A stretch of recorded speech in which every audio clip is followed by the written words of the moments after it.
Hola chicos, el tema de esta semana será tipos sanguíneos. Abordaremos en esta sesión primero los aspectos históricos de los sistemas sanguíneos, después tanto el sistema AB0 como el sistema RH desde el punto de vista genético y desde el punto de vista bioquímico, y después mencionaremos algunos otros sistemas menos conocidos.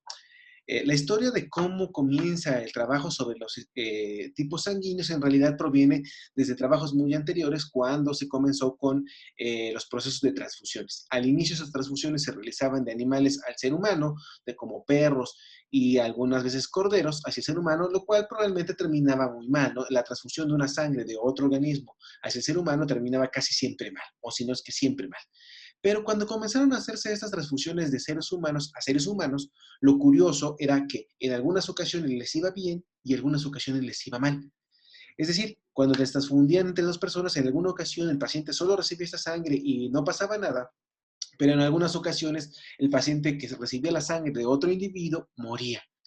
Lo que llevó a pensar que pues podrían existir diferentes tipos de sangre. Sin embargo, esto fue abandonado durante muchos años, ya que la primera transfusión que se tiene registrada entre humanos y humanos es en 1818 y se presentaron múltiples muertes. Pero el primero que realmente intentó abordar si realmente existían diferentes tipos de sangre fue Karl Landsteiner en 1900. Landsteiner se pregunta si existen en realidad diferentes tipos sanguíneos. ¿Qué tipos de sangre existe? Y pues para esto lo que hace es un experimento. Y como buen investigador lo que hace es tomar a sus alumnos como conejillos de India. Toma a todos los miembros de su laboratorio y les extrae sangre, ¿va? Entonces, de esta sangre que extrae, lo separa en plasma y en eritrocitos. Entonces, tiene marcados a los eritrocitos y al plasma. El eritrocito es del doctor Stork, del doctor Pleshnik, del doctor Sturley, de Erdenheim, de Sarich y suyos, de Landsteiner. De este lado tenemos eritrocitos y de este lado tenemos plasma de Stork, de Pleshnik, de Sturley, de Erdenheim, de Sarich y de Landsteiner. Y lo que hace es mezclarlos, ¿va? Toma eritrocitos del doctor Stork y los pone con plasma del doctor Stork. Y por lo tanto, como era plasma del mismo individuo, no tendría que haber ocurrido nada, ¿va? Y efectivamente los eritrocitos se mantienen sanos y salvos. Lo curioso ocurre cuando toma los eritrocitos del doctor Pleshnik y los mezcla con plasma del doctor Stork. Y lo que ocurre es bastante curioso porque se aglomeran los eritrocitos y se forman estos conglomerados de células rojas. Las células se precipitan, ¿va? Hay una reacción donde se aglomeran los eritrocitos. Esta reacción indica que hay una no tolerancia hacia los eritrocitos de Dr. Pleshnik por parte del plasma del Dr. Stork.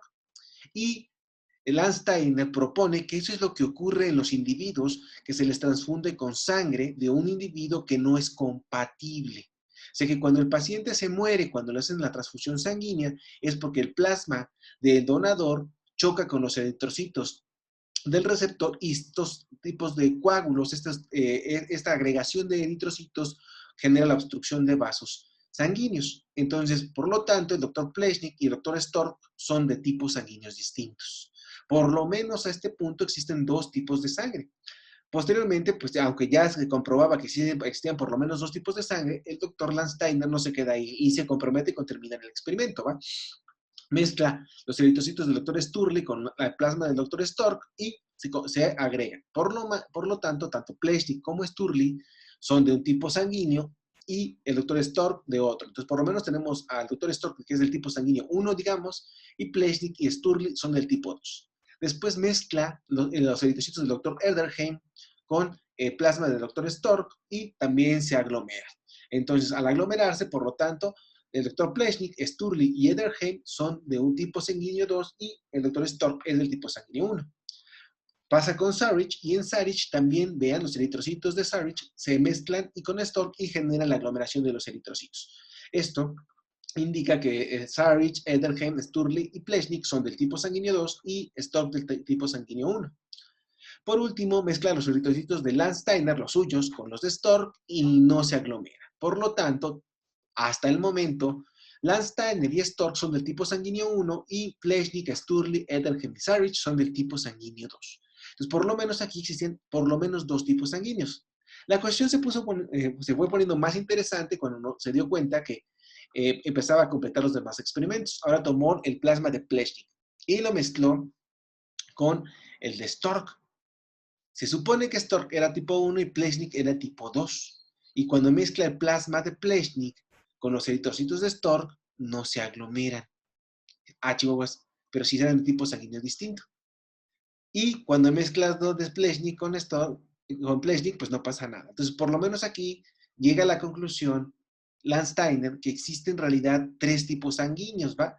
Y que estos de aquí comparten algo. Entonces, por lo menos deben existir tres. Después de hacer todas las combinaciones, Landsteiner llega a la conclusión que por lo menos existen tres tipos sanguíneos.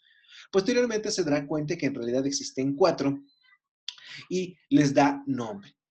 Y lo que hace después no se queda con la idea de existen por lo menos tres, sino que va más allá. Se pregunta, ¿y qué los hace distintos?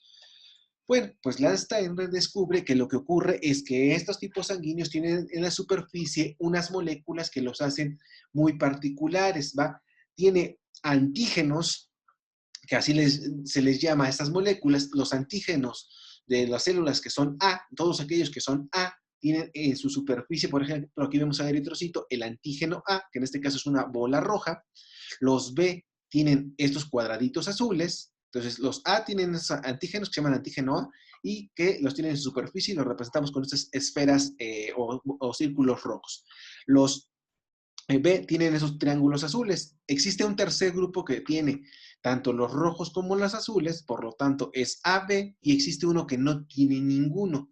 A este se le nombra originalmente cero, porque tiene cero antígenos en su superficie. Ahora, ¿por qué se aglomeran? ¿Por qué se agrupan estos eritrocitos cuando se colocan en tres grupos que no son el mismo?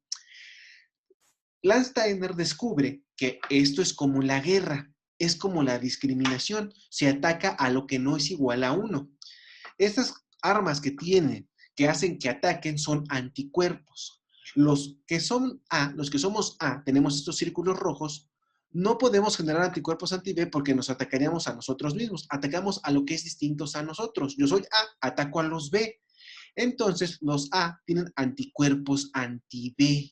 ¿Va? Entonces, el antígeno que tienen son el antígeno B, digo, los antígenos A, perdón, y tienen anticuerpos anti-B. Entonces, tienen los antígenos A y tienen anticuerpos anti-B. Los B tienen los antígenos B y por lo tanto tienen anticuerpos anti-A, atacan al contrario, ¿va? Los AB tienen tanto A como B, por eso no pueden generar anticuerpos porque se matarían a sí mismos. Entonces no tienen anticuerpos. Y los cero no tienen ni A ni B, entonces pueden atacar a tanto a los A como a los B, por lo tanto tienen anticuerpos anti-A y anti-B. A estas moléculas, los anticuerpos y los antígenos, entendamos que los antígenos son las moléculas que rodean a la célula y los anticuerpos son las armas que tiene ese individuo para atacar al que es diferente, también tienen otros nombres. Los anticuerpos son llamados aglutininas y los antígenos aglutinógenos. Recuerden que aquí todo tiene dos nombres y les van a preguntar casi siempre por el nombre que nos aprendieron, ¿va? Ahora, para resumir, otro punto es que, como yo les dije, normalmente se les llama cero. Ese era el nombre original, cero, porque tiene cero antígenos. Aunque actualmente, si a alguien le dicen que es cero positivo, inmediatamente se espanta y por eso ya no se usa mucho el cero, sino el O. Y la realidad es que no debería haber diferencia porque el cero, en el que más piensan cuando les dicen que son cero positivos, es que son positivos H y B, se escribe con S de suero. Y cero del sistema AB0 se escribe con C como el número, ¿va? Ahora, para resumir entonces, veamos el siguiente video. Si un eritrocito que estamos aquí viendo tiene los antígenos A, en este caso son estas estructuras en azul, tiene linfocitos. Los linfocitos que tiene, si producen anticuerpos anti-B, no hay problema, porque vean, no van a reconocer nada en la superficie. Pero si producen anticuerpos anti-A, estos reconocerían a los eritrocitos propios y los matarían. Por lo tanto, no pueden tener anticuerpos anti-A, ¿va? Entonces, como tienen anticuerpos anti-B, si les metemos eritrocitos B, los va a reconocer y los va a matar. Si le metemos sangre o cero, no va a poder reconocerlos, vean, no los puede reconocer y por lo tanto no los destruye y no se aglomeran. Ahora, si le ponemos sangre AB, va a reconocer a los antígenos B y va a matar a los eritrocitos tipo AB. Ahora, un eritrocito B, si sus linfocitos producen anticuerpos anti-A, no va a haber problema, porque no puede destruir a sus propios eritrocitos. Pero si produce anticuerpos anti-B, esa persona B sí puede destruir a sus propios eritrocitos y tendríamos un problema. Por lo tanto, no puede producir anticuerpos anti-B, pero sí anti-A. Entonces, el B tiene anti-A. Si le metemos sangre A, lo que va a ocurrir es que va a reconocer sus anticuerpos y los va a destruir.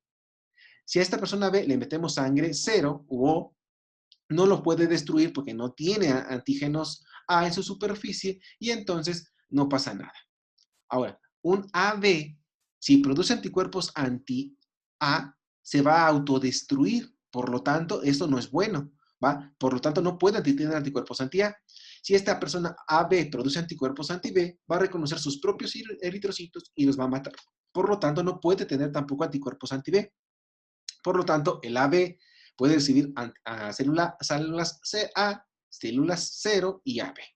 Ahora, el eritrocito que es 0 puede producir anticuerpos anti-B sin problema, porque no los va a destruir a sus propios eritrocitos.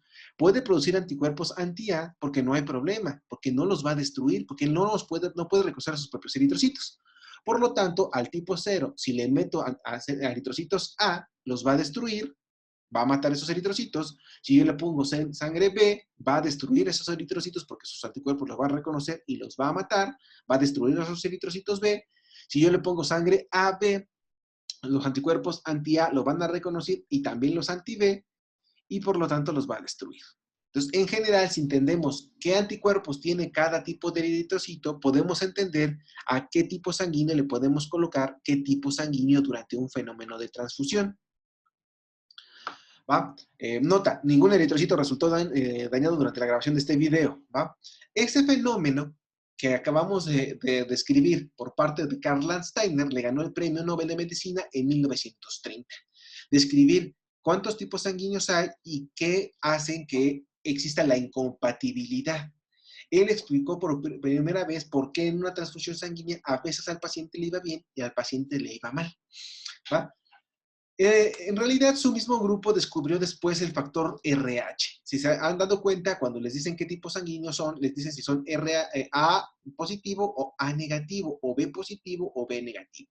Ese positivo y negativo en realidad lo que significa es si son otro tipo sanguíneo, no son si es chido o si son no chidos, sino más bien si son positivos para RH. Este factor RH fue descubierto en 1940 por Alexander Solomon, también participó Karl Landsteiner, y en este describió que los monos rhesus, que en aquellos se llamaban monos rhesus, se llamaban macaca, ahora se llaman macaca mulata, en aquella época se llamaban monos rhesus, tenían un tipo de sangre que si yo lo inoculaba a conejitos, algo hacía que a los conejitos se murieran. A ese factor se le llamó factor rhesus, porque la sangre de los monos rhesus no era compatible con lo de los conejos.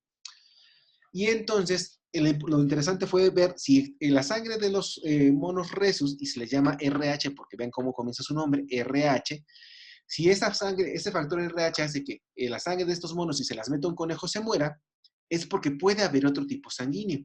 La pregunta fue, ¿existe en los seres humanos este factor RH? Y la respuesta fue sí. En los eritrocitos humanos también existe este RH. En el ejemplo veremos que el RH es esta especie de rectángulo con una muesca azul. Dos personas que tienen RH, esa proteína, ese antígeno en la superficie de sus eritrocitos son RH positivos y aquellos que no lo tienen son RH negativos. Y al igual que en los sistemas AB0, si ustedes son ARH negativo, pues van a generar anticuerpos anti-RH para destruir a todo lo que no conocen. Pero si son RH positivos, pues no van a tener anticuerpos anti-RH, porque se autodestruiría. Ahora, ese es el punto de vista de los tipos de sanguíneos AB0 y RH. Pero hay algo muy interesante y es cómo se heredan estos genes. Recordaremos que nosotros heredamos dos copias de cada gen, uno de papá y uno de mamá.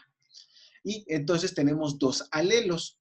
De los tipos de alelos que podemos recibir, en cuanto al sistema AB0, tenemos tres distintos, tenemos tres opciones. O podemos recibir el alelo A, o el B, o el 0, ¿va? Y el A y el B son dominantes y el 0 son recesivos. Vamos a ver más adelante qué significa eso, pero recibimos dos copias, ¿va? Una de papá y una de mamá. Y pueden recibir o A, o B, o 0. y por lo tanto pueden existir todas las combinaciones, ¿va? Si ustedes reciben de mamá, digamos, el A, pues puede recibir de papá otro A, digo, un A, u otro B, o un cero. Por lo tanto, las copias que tendrían serían AA, o AB, o cero, o A0. Si reciben B de mamá, pues podrían recibir de papá un A, o un B, o un cero. La otra combinación sería BA, BB y B0. Ahora, si reciben de mamá cero, entonces podrían recibir de papá A, o B, o cero. Por lo tanto, la combinación sería 0A, 0B y 00. ¿Va? Estas son las diferentes combinaciones de estos genes. A esto se le llama genotipo, que es lo que les heredaron sus padres. Ahora, el genotipo es lo que nos hereda y el fenotipo es lo que se ve. ¿Eso qué significa?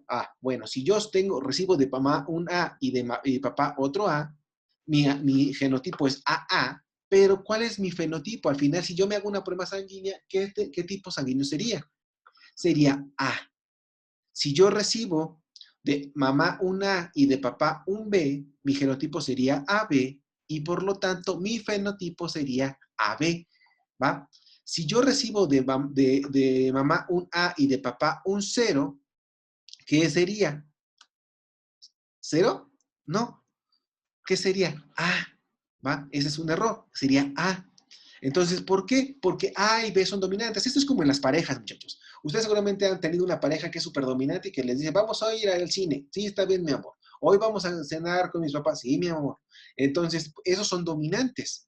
Y cuando ustedes se dejan dominar, son recesivos. Es decir, aquí, si existe A, siempre que exista una A, van a ser A, aunque el otro sea cero, porque domina A.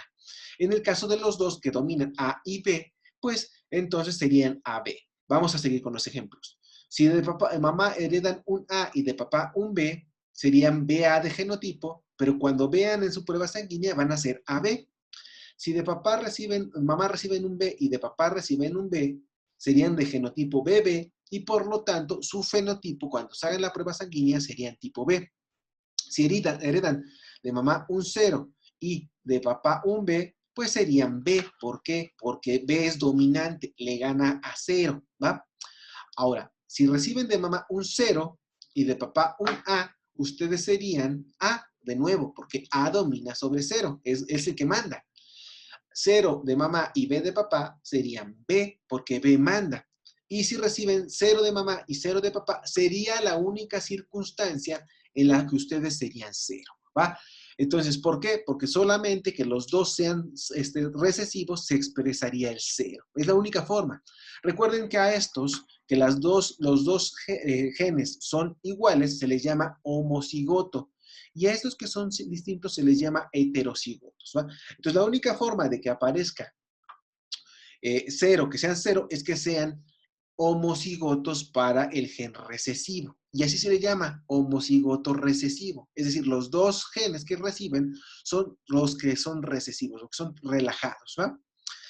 Ahora, eso es en cuanto a lo que heredan. ¿Cómo funciona cuando tienen hijos? ¿Va? Vamos a ver. Si el hijo, y esta es la parte de la clase donde normalmente pierdo a muchos de los alumnos porque muchos comienzan ya a pensar si son hijos de lechero o si realmente sus papás son sus papás, porque empiezan a preguntarse acerca del tipo sanguíneo que tienen sus padres y del tipo sanguíneo que tienen ustedes.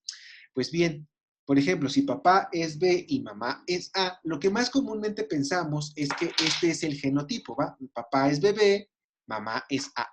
Y seguramente estos cuadros famosos de Punnett ya los hicieron en la preparatoria y ponemos el gen B y el B de papá y el A de mamá.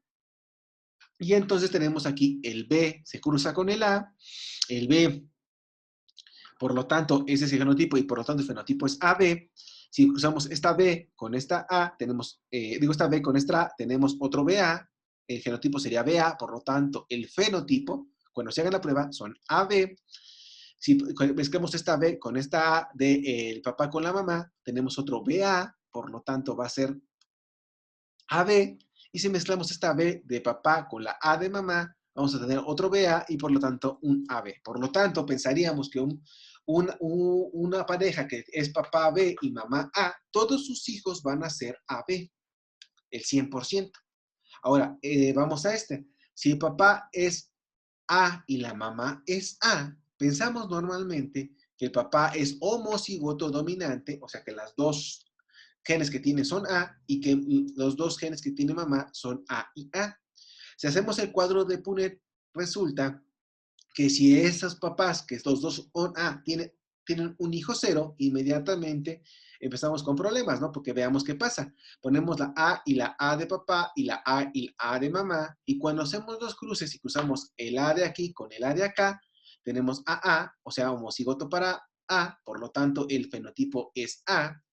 Si mezclamos el A de papá con el A de mamá, tenemos AA, y por lo tanto, el individuo sería AA, A. Y tenemos un problema, porque si el hijo de esta pareja, que los dos son A, y el hijo es cero, ¿qué comenzaríamos a pensar? Y aquí es donde muchos de los alumnos comienzan a tener problemas y se desconectan del video de YouTube y empiezan a reclamarle a papá y a mamá, pero no, tranquilos, espérense un ratito. En realidad, ¿cómo se hereda? Recordemos que no todos los que son A son homocigotos para el gen A, pueden ser A0. Y entonces son heterocigotos A0. Si hacemos de nuevo el cuadro de Punnett y ponemos el A y el 0 de papá y el A y el 0 de mamá, cuando mezclamos la primera A de papá con la de mamá tenemos AA y por lo tanto el genotipo es A. Si mezclamos esta A con el 0, tenemos A0 y por lo tanto como gana A, él se vería como A. Ahora, si mezclamos el 0 de papá con la A de mamá, tenemos un 0A y como tenemos una A, el paciente sería A. Pero si mezclamos el 0 de papá con el 0 de mamá, tendríamos por primera vez 0, 0. Por lo tanto, tenemos el homocigoto recesivo, los dos son 0, y por lo tanto, esta vez sí puede ser 0. Existe, por lo tanto, en una probabilidad del 25%, vean, 4 de 10, de que el individuo sea 0 teniendo un papá y una mamá que los dos son A, ¿va? Entonces, no empiezan a correr y a pensar mal de sus papás, porque dos papás que son A pueden tener un hijo que sea 0, o también lo mismo, que un papá es B y el otro papá es B, sería lo mismo, o un B y un A podría ser exactamente lo mismo. Ahora, hay situaciones mucho más complejas, por ejemplo, la que pinta esta idea. Papá es 0, mamá es 0 y el hijo es A. Vean, papá para ser 0 tendría que ser 0, 0, mamá tendría que ser 0, 0 y el hijo tendría que ser pues 0, 0. Pero resulta que es A. Si mezclamos las 4 ceros de papá y mamá, el primero sería homocigoto recesivo, homocigoto recesivo, homocigoto recesivo, homocigoto recesivo. Por lo tanto, el hijo de estas parejas tendría que ser 0. Y ahora sí, entonces, comenzamos a pensar en que algo salió mal. En realidad, no, chicos, en realidad, las pruebas de sangre, los tipos sanguíneos, no son una prueba de paternidad. Considerarlas una prueba de paternidad es un error. ¿Por qué? Vamos a explicar en este caso solo un ejemplo de por qué no es necesariamente que este niño es hijo de... ¿Cómo es que ocurre esto? Pues bien, por ejemplo, papá normalmente pensamos que es 0, 0 y por eso es 0, ¿no? Por si papá se ve como 0 positivo, el genotipo debería ser 0, 0 y mamá debería ser 0, 0, pero ¿qué creen? Mamá puede ser 0A y por alguna razón no utilizar el A y verse como 0. Y todos lo hemos visto, ¿no? Por ejemplo, pueden tener un coche y ese coche lo tienen estacionado y no lo usan porque les da ansiedad salir a manejar en el tráfico de la Ciudad de México y por lo tanto, aunque son coche positivos, en realidad es como si no lo tuvieran. Lo mismo puede ocurrir con mamá. Tiene A, o papá, puede tener A y no lo usa y por lo tanto se ve como 0.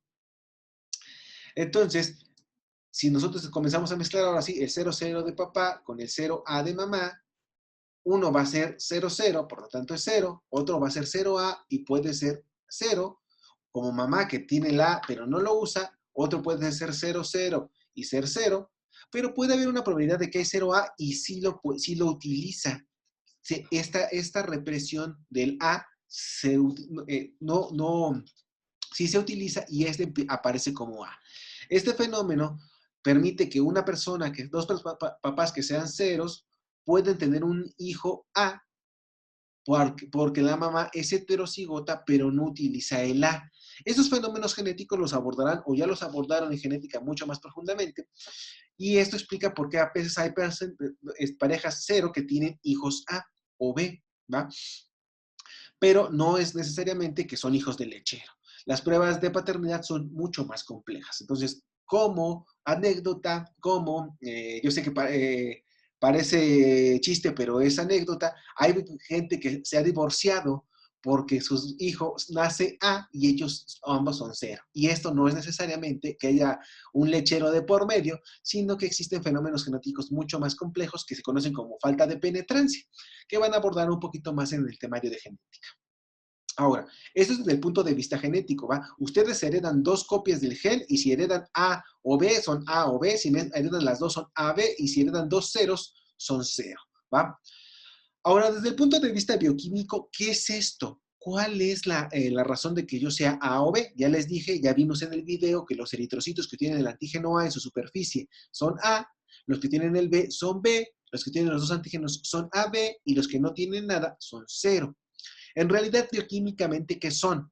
Como ya vimos en la clase de eritrocitos, en realidad son carbohidratos, ¿va?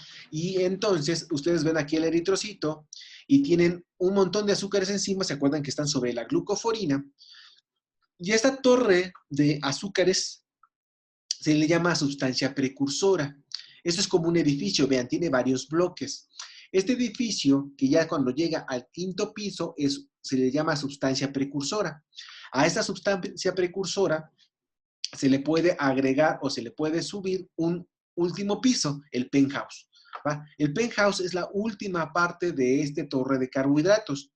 Pero para poder colocar el penthouse, se refuerza el piso anterior y se le coloca una sustancia que se llama sustancia H. Esa sustancia H es una fucosa. Ya lo están viendo en bioquímica, es una fucosa. Se le agrega una fucosa para poder reforzar el último piso y colocarle el penthouse, ¿va? Y resulta que una vez que se les agrega la sustancia H, ya está lista. Si ustedes tienen el tipo O es codifica para una proteína que lo que hace es colocar un azúcar. Tanto va, el gen A, el gen B y el gen 0 codifican para proteínas que colocan carbohidratos, ¿va? La A coloca acetilgalactosamina, el B coloca galactosa y el 0 no sirve para nada. Entonces, si ustedes heredan las dos copias chafas es como una constructora, seguimos con el ejemplo, ¿va? Entonces, la constructora va a construir el penthouse. El penthouse, para colocar el último piso de un edificio del penthouse, se refuerza el piso anterior. Se coloca la sustancia H o antígeno H. Una vez que esta existe, entonces la empresa que va a colocar el penthouse pueden ser tres: la empresa A, la empresa B y la empresa 0. Si ustedes tienen la empresa A, porque sus papás le heredaron el gen A, tienen una acetilgalactosamina transferasa que coloca encima como penthouse una acetilgalactosamina. Entonces son A. Si ustedes heredan el gen B, tienen como empresa que coloca al penthouse a una galactosa transferasa, que lo que sabe hacer es colocar galactosa. Entonces le coloca una galactosa encima del penthouse y ustedes tienen galactosa encima.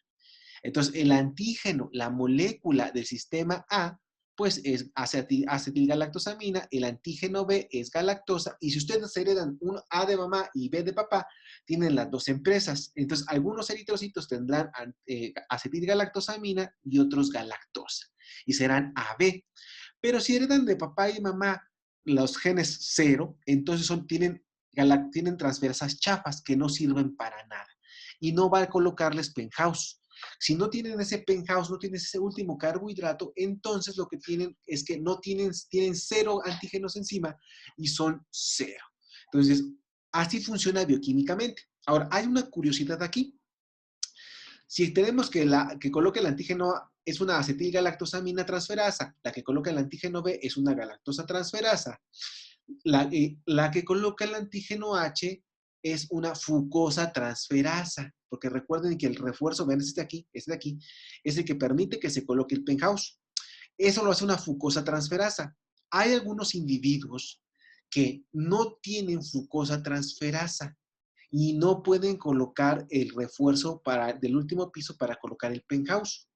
A estas personas que no tienen fucosa transferasa y que aunque tengan La acetilgalactosamina transferasa o la galactosa transferasa, como no existe refuerzo, no se coloca, se les llama tipo Bombay.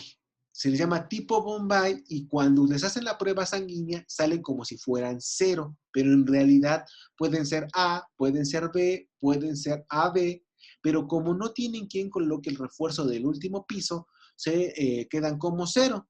Eso se llaman tipo Bombay porque son más común o fueron descritos por primera vez en la India y suelen ser problemáticos porque, por ejemplo, si ellos son A, tienen el gen A y el gen 0, ¿va? Pero como no tienen la fucosa transferasa, su acetilgalactosamina transferasa no puede colocar el bandito penthouse. Y si ustedes le hacen la prueba, es cero, pero él es A,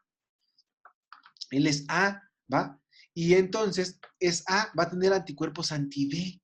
Entonces vamos a tener incompatibilidades en estos pacientes. ¿Cómo se resuelven? Pues se resuelven porque tenemos bancos Bombay, ¿va? Entonces, estos tipos Bombay son muy raros porque tienen anticuerpos anti-H, ¿sí? Que es esta fucosa y los demás no tenemos anti-H porque tenemos H, recordando, ¿va? No atacamos a lo que es igual a nosotros. Si yo tengo H, no voy a tener anticuerpos anti-H, me voy a autodestruir.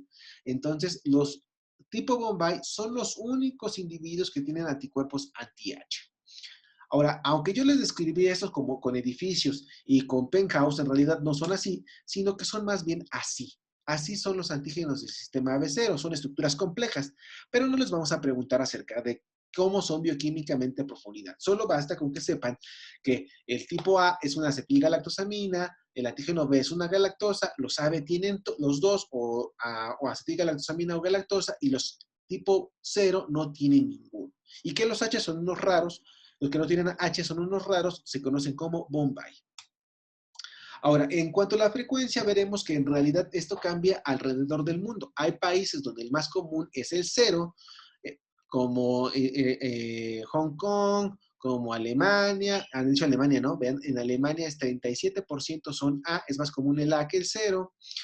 En Canadá es más común el cero que el A, pero no en todos los países es igual. Si se dan cuenta, en general es más común el cero y después el A, después el B y menos el AB, pero en general en México, como es en México, en general el tipo más común de sangre es el cero, ¿va? Después el A, después el B y el AB. Esto en todo el país. Ahora, en cuanto al tipo o la genética del RH, en realidad es mucho más compleja porque tenemos el RHC, el RHD y el RHE. Van a ver en sus clases de genética o ya vieron que cuando está en mayúscula es dominante y cuando está en minúscula es recesivo. Recordemos que el dominante manda, si él está, él aparece. Pero el recesivo, normalmente, si existe con él alguien dominante, se queda quieto. Recuerden que es como las parejas, ¿va? Andan con una pareja dominante, van a hacer lo que quieran toda la vida. Si los dos son dominantes, a veces va a ganar uno y a veces va a ganar el otro. Pero si son recesivos, si son pasivísimos, pues siempre le va a ganar el dominante. Aquí ocurre lo mismo. Si está en minúscula es recesivo, si está en mayúscula es dominante. Para fines de esta clase y en fines en general mucho más sencillos, el importante es el D. Si tienen RHD mayúscula, son positivos. Si tienen D minúscula, son negativos. Y entonces funciona muy parecido a la herencia en el caso de la herencia del sistema AB0. Si el papá es positivo y la mamá es negativa, papá positivo y mamá negativa, cuando hacemos la mezcla de los cuadros de Punnett, D minúscula con D mayúscula, son heterocigotos. D minúscula con D mayúscula, heterocigotos. D minúscula con D mayúscula, heterocigotos. Y D minúscula con D mayúscula, heterocigotos. Como el D mayúscula es dominante, si un papá positivo tiene hijos con una mamá negativa, el 100% de sus hijos van a ser RH positivos. Si el papá es heterocigoto, viendo a todas las posibilidades y en realidad es D mayúscula, D minúscula, vean, cuando hacemos la mezcla, la mitad de ellos tendrán D minúscula, por lo tanto son recesivos, por lo tanto son RH negativos, y la mitad de ellos tendrán D mayúscula, D minúscula, por lo tanto son heterocigotos, y estos sí serán positivos, ¿va? En cuanto a la bioquímica, pues en realidad es porque el RHD es una proteína transmembranal que da varios pasos a través de la membrana y recordemos que la que nos interesa para fines teóricos y en general es que sea la RHD. Si revisaron más o menos con curiosidad el cuadro anterior, se darán cuenta que entonces tenemos un problema. Las chicas del grupo y que vean este salón, que vean este video, se van a dar cuenta que hay una cosa en la que se tienen que fijar cuando tengan un hijo.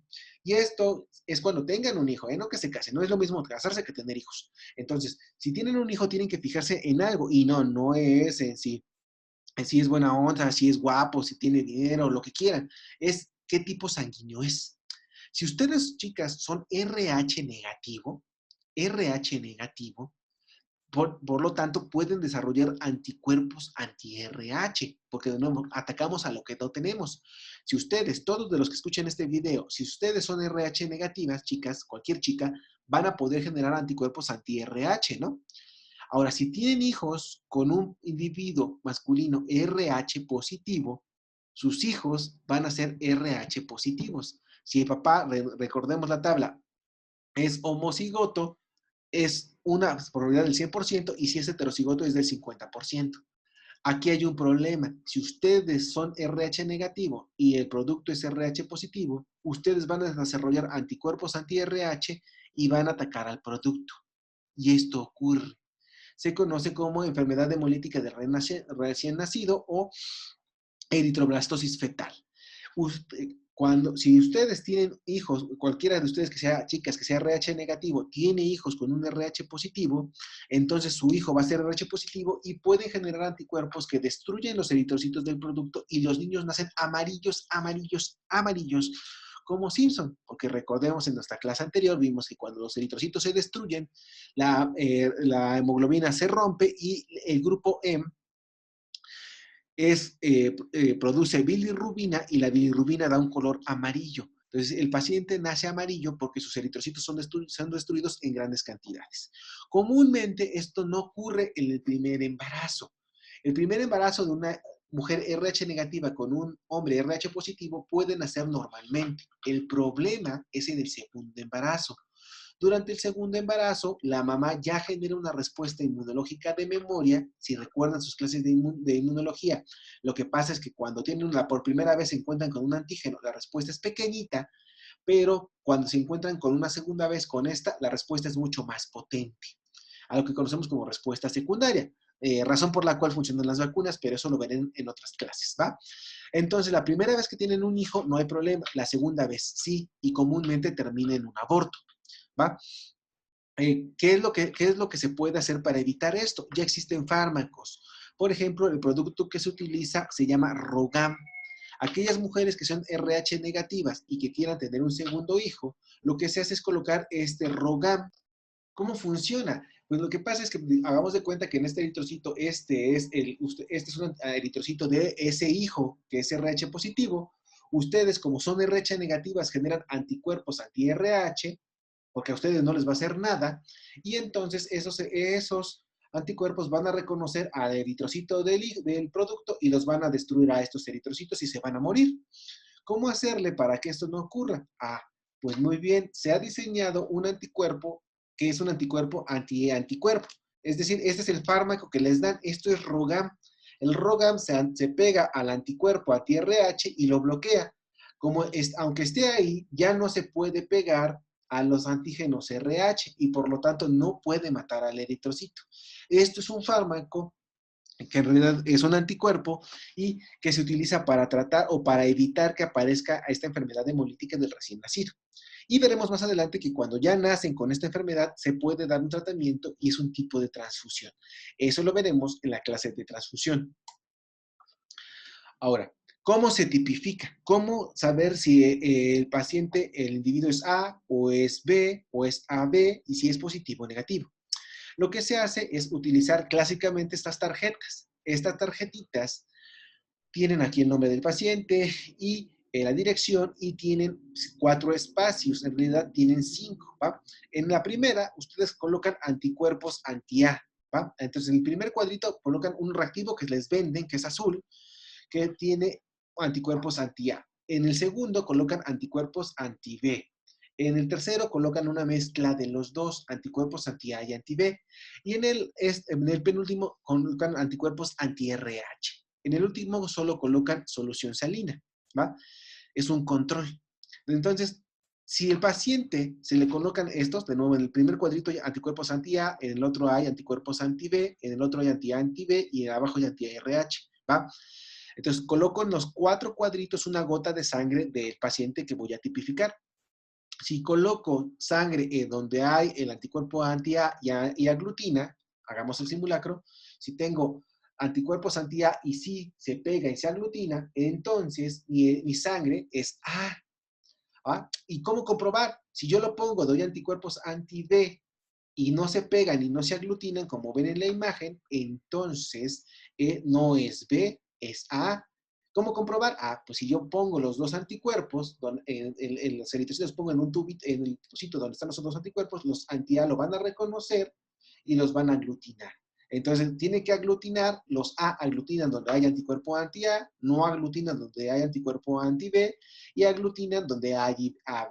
Si hay no aglutina donde es RH, es los B, ¿cómo funcionan? Los B, si yo lo pongo al eritrocito B donde hay anticuerpos anti-A, pues no va a haber problema, no va a aglutinar. Vean en la columna del B. Si yo lo pongo donde hay anticuerpos anti-A, no aglutina.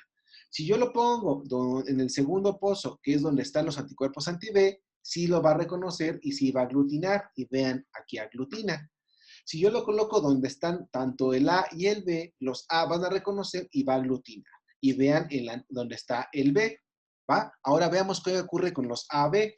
En los AB, cuando deben aglutinar todos. ¿Por qué? Si yo lo coloco al eritrocito AB donde hay anticuerpos anti-A, va a pegarse y va a aglutinar. Vean el pozo 1, ¿va? Aquí. Si yo lo coloco donde hay anticuerpos anti-B, lo va a reconocer y va a aglutinar. Vean el pocito B.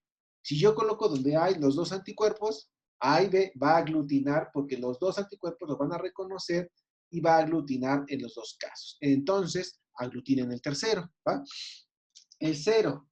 El cero, ¿qué va a pasar? Si yo lo coloco donde hay anticuerpos anti-A, vean primer columna, pues no va a pasar nada porque no lo reconoce. Si yo lo coloco donde están los B, no va a pasar nada porque no hay que reconocer. Si yo lo coloco donde los dos, no va a pasar nada. Y entonces en los cero no va a haber aglutinación en ninguna de los tres pozos, ¿va?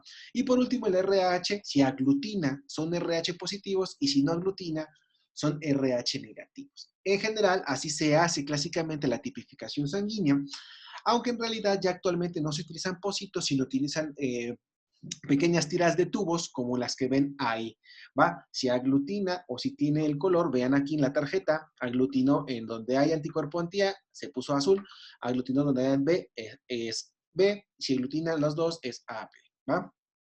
Ahora, además de los tipos sanguíneos AB y RH, existe una gran cantidad más de tipos sanguíneos. Es decir, no nada más hay A o nada más hay AB0 o nada más hay RH. En realidad, hay hasta el momento cerca de 38 tipos sanguíneos distintos. Vean, aquí está AB0 y está RH, pero también está Lewis, Duffy, Diego, Lance Steiner, Knobs, Chido. O sea, ustedes pueden ser chidos o no chidos, o sea que Luisito no anda tan perdido, aunque no creo que se haya puesto a tipificar si todos sus seguidores son chido positivos.